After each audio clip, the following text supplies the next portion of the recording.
Hi guys, Belle here doing a flip through of my October Daily Week 2. First, I just wanted to say a big thank you to everyone who has subscribed to my channel. I am just so grateful to each and every one of you. I had given myself a target of having 20 subscribers by the end of the year.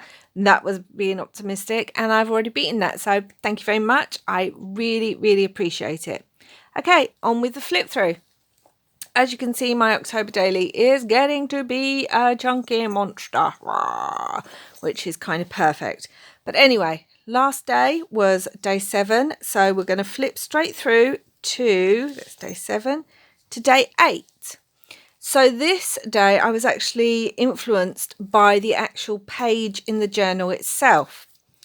The page was this beautiful castle with a crow in front. And it just kind of reminded me of Maleficent and the journal's Maleficent base. And then when Dolly had sent the journal, she'd actually handwritten this beautiful The Thornbush Curse in it and sent this with it.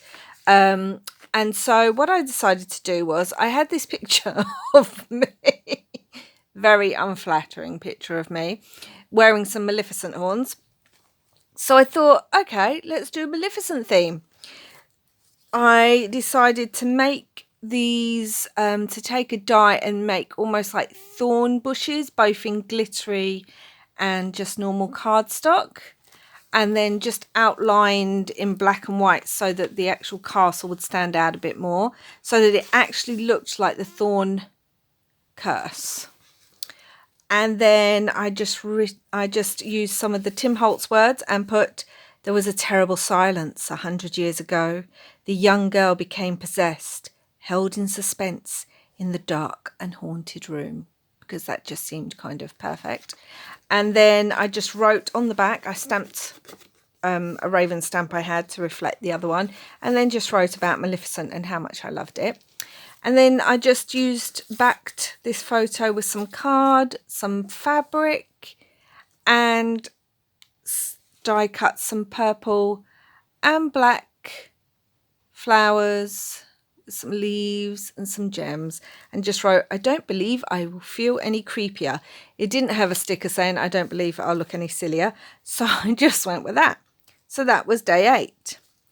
Day 9, again, I was influenced by something I had in my crafty stash. So this was already in the journal when I got it. And I had this haunted house. I cut it from a piece of packaging I got a couple of years ago, and I haven't used it. So I thought, okay, I really want to use this. I used different inks and just inked up the background to make it look a bit like a spooky night. Added a die cut moon, some sequin bats, some sequin ghosts, not secret. Why do I keep wanting to say secret? Ghosties, to make it look all haunted. And then I thought, okay, so I have my haunted house, so what am I going to call it? And I had this in a paper stack, a little Dead and Breakfast Inn. And I just cut it out, attached this vacancy sign to some chains so that it actually moves. Ooh. And then these characters I cut out of a digital that I have and made it look as if it was the photos of these people on the wall. And these are the people who own my spooky hotel. Then I made a little booklet, and as it was day 9, this haunted house is 9 Tombstone Avenue. I haven't filled it yet, but I'm actually going to write about the Dead and Breakfast Inn and who lives there and what you can expect when you go. So that was day 9, my little Dead and Breakfast. I just added some fabric down here and some stars and spiderweb. Day 10. If you follow me on Instagram, you will have seen that me and 2 friends are doing a Halloween Advent swap. Last year we did a Christmas one, and this year, as we all love Halloween, we decided to do a 13-day Halloween Advent. And this was from my first friend, this was her box of Advent goodies she sent me. This was from Anna. And this was on the packaging, this cute little skull and crossbones. So obviously I had to cut him out. And these were all my goodies, which I'm so excited. I can't wait to open.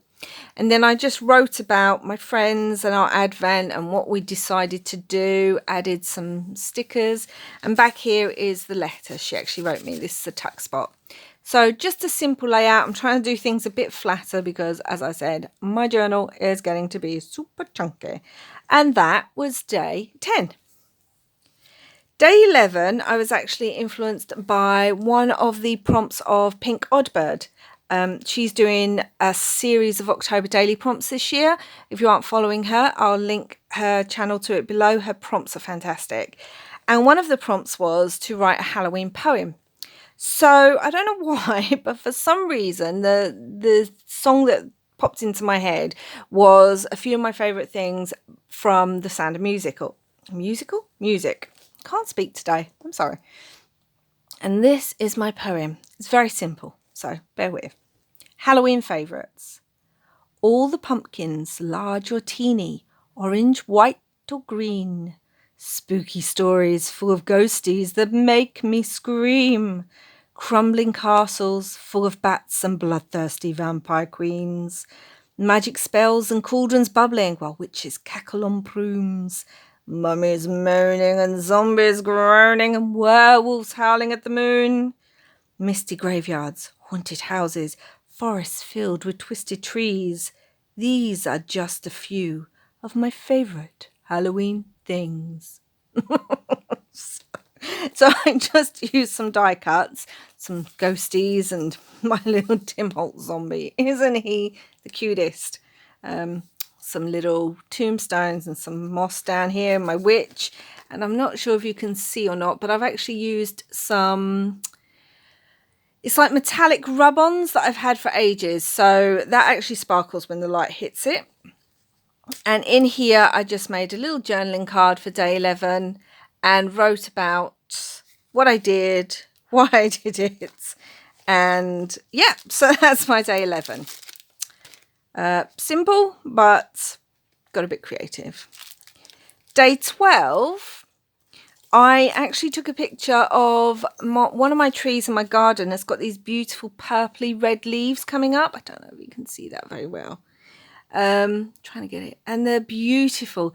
So I just wanted to again do a simple layout of these beautiful leaves that I can see from my kitchen window, and just simply backed on some card, bit of fabric, and down here it says in the shadow of the trees, because I thought that seemed appropriate. And it was really perfect because the purple in the leaves actually really works well with the purpley roses on the actual page itself. And then over here, this is a leaf I've had since last year. I collected lots of different leaves when they fell last year, and I've had them in all sorts of books and journals. So I just found one, laminated it, and then attached it with a bit of washi, and it says the loveliest things. And it just kind of simple layout for day 12, but I think it works well. Day 13. So day 13, it was a full moon that night, and I had tried my hand at watercolouring or making my own watercolour full moon a couple months back now, I think, and this was one of them. So I just did a bit of quick painting on the back, some white splatter to look a bit like stars, and stuck this full moon down to remind me it was a full moon that night, and just did a little cluster down the bottom with some fabric and paper, and used one of the Tim Holtz ephemera to mark that it's day 13. And that Sunday night, my partner and I were watching this telenovela, Terra de Reyes. Excuse my very bad Spanish. Anyway, there's 160 episodes in this thing. We started watching it last year. We absolutely love it. Can't speak Spanish, but it has subtitles, so it's all good. So it is just brilliant. It's full of slapping and screaming and drama, and we just love it. And we've only got 20 episodes left. Oh, what we would do about it. So I just documented that we were watching that. And my treat for that night was a vegan gluten-free raspberry cheesecake which was actually really delicious. So I just put some washi and said, got candy. And my little an uninvited guest, it links to the Terra Dreas. I won't bore you with it, but it makes me chuckle when I see it. Just added some fabric to this tag, wrote on the back, using some of my hand-dyed, my tea stain paper that I've added some Brusho crystals to give the orange effect. So that was day 13, full moon, telenovela and some cheesecake. And finally, day 14, again, really simple spread. But this is when I got my Halloween advent from my other friend. So my advent was complete on day 14 and I got to hang it all up and look at it and get all excited for when I can open it.